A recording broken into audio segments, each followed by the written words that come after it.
বন্ধুরা, এখন যাবো রান্না করতে। তো চলো আমার সঙ্গে থাকো। আজকে কি রান্না করছি তোমাদের সঙ্গে সেটাই শেয়ার করব। এই হলো আজকে আমাদের বাজার। তো এই দিয়েই রান্না করতে হবে। মাছ এনেছিল, সেগুলো ধুয়ে রেখেছি। রুই মাছ নিয়ে এসছে, আর এদিকে আজকে নিয়ে এসেছিলো শাক, ডাঁটা শাক নিয়ে এসছে।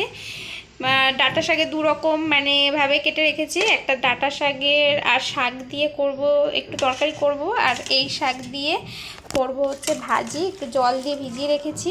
আর এই তো লাউ, টমেটো, উচ্ছে এগুলো নিয়ে এসছে। তো এখন সবজিগুলো কেটে নিই, তারপর আবার কথা হবে। আমার রান্নার জন্য সব জোগাড় যান্ত্রী করা শেষ। সব কিছু কুটে বেছে সব কিছু নিয়েছি। এই শাকের জন্য আলু কেটে নিয়েছি, ভেন্ডি নিয়ে নিয়েছি, আর বাদবাকি সবজি সব ফ্রিজে তুলে রেখেছি, কারণ আগের দিনে ভেন্ডি ছিল, নষ্ট হয়ে যাবে, সেই জন্য আগে এটা রান্না করছি। আর শাক কেটে নিয়েছি। আর এই যে মাছ, আগের দিনের কটা মাছ রয়ে গেছে। মাছ না ভাজলেও হবে, কিন্তু এখন ভাবছি কটা মাছ ভেজে রাখি কালকের জন্য, আর আজকে লাগলে রাত্রেবেলা আবার রান্না করব। তো এখন রান্না শুরু করব। আর একটা ডিম বের করে নিয়েছি। আমাদের ঘরে একজন আছে যার মাছ খেতে ভালো লাগে না, তো ভাবছি তাকে ডিম ভেজে দিতে হয় রোজ একটা। তো ভাবছি ডিম ভেজে না দিয়ে তাকে একটা ছোট্ট করে একটা ডিম দিয়ে তরকারি রান্না করে দেবো, ভাজি করে। তো এই জন্য আর আজকের জন্য আরেকটা ডিম। তেল গরম হয়ে গেছে, মাছের লবণ হলুদ মাখিয়ে নিয়েছি, আর বাকি মাছ ফ্রিজে তুলে রেখেছি। এখন মাছ ভাজি করে নেব।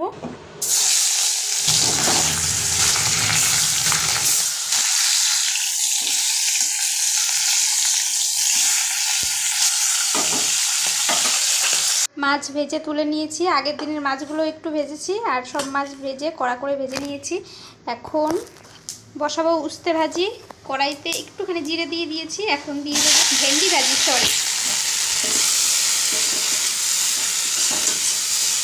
দিয়ে দেবো লবণ, একটুখানি হলুদ।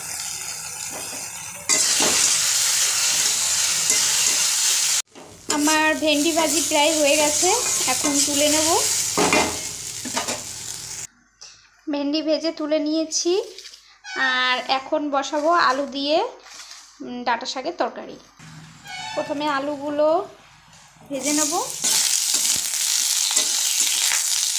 আলু ভাজি হয়ে গেছে, এখন দিয়ে দেবো শাক। শাকের উপর আমি লঙ্কা আগের থেকেই কেটে রেখেছি। একটু টাইম ঢাকা দিয়ে রাখবো।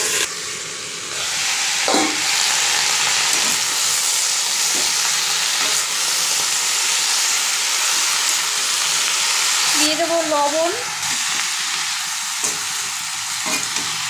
দিয়ে দেবো হলুদ, একটু বেশি করেই দিলাম শাকের তরকারি যেহেতু।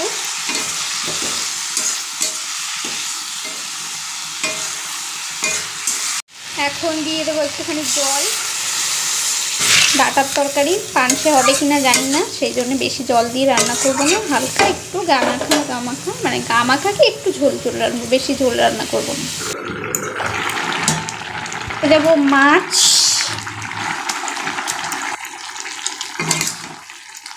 তরকারি নামিয়ে নিয়েছি, সম্বার দেবো। এখানে রসুন ভাজি করে নিয়েছি, আর সঙ্গে একটু রাঁধুনি ফোড়ন দিয়ে দিয়েছি। তো তারপরে এখন তরকারি ফোড়ন দিয়ে দেব। আর আমার তরকারি প্রায় শেষের দিকে, আর লাস্টে একটু ভাজা জিরে গুঁড়ো দিয়ে দেবো, কারণ ডাঁটা পানসে হবে কিনা জানি না, সেই জন্য একটু জিরে গুঁড়ো দিয়ে দিচ্ছি। তো আমার তরকারি হয়ে গেছে, তো নামিয়ে নিয়েছি। এরপরে এখন বসাবো হচ্ছে সেই ডিমের তরকারি। তো তার জন্য একটা ডিম ফাটিয়ে নিয়েছি, আর এখানে ডিমের ঝোল রান্না করার জন্য ডিমের যাবতীয় মশলা, আদা রসুন সব কিছু বেটে নিয়েছি। তারপরে এই তো কড়াইতে ডিম ভাজতে বসিয়ে দিয়েছি। ডিম ভাজা হয়ে গেছে, আর ভেজে ছোট ছোট করে পিচি করে নিয়েছি। তারপরে এখানে মশলার জন্য ডিমের সব মশলা কষিয়ে নিয়ে এখন জল দিয়ে দেবো। এর আগে আদা, জিরে গুঁড়ো, ধনে গুঁড়ো সব দিয়ে দিয়েছি। তারপরে ভাবলাম যেহেতু মশলা দিয়ে তরকারি রান্না করছি, 2 পিস মাছও দিয়ে দিই এর মধ্যে। তো 2 পিস মাছ দিয়ে দিয়েছিলাম। তারপরে ডিম দিয়ে, আর ঘরে একটু পুদিনা পাতা ছিল, সেগুলো দিয়ে লাস্টে একটু চিকেন মশলা দিয়ে নামিয়ে নিয়েছি। তো তরকারিটা কেমন হলো বলো কমেন্ট করে। তো তারপরে এখন বসাবো শাক ভাজি। তো তার জন্য এখন রসুন আর পেঁয়াজ কড়াইতে একটু ভাজি করে নিচ্ছি। তারপরে ভাজি করা হয়ে গেলে এখন দিয়ে দেবো শাক। আর এটা পেঁয়াজ রসুন, শুধু রসুন দিয়েও করা যায়, তো আমি একটু পেঁয়াজ দিয়ে দিয়েছিলাম। তো তারপর ঢাকনা দিয়ে নাড়াচাড়া করে নিলেই আমাদের শাক ভাজি হয়ে যাবে। তো বন্ধুরা, আজকের মতো ভিডিও এই পর্যন্তই। ভালো লাগলে অবশ্যই লাইক, শেয়ার, কমেন্ট করুন। তো আজকের মতো এই পর্যন্ত, টাটা।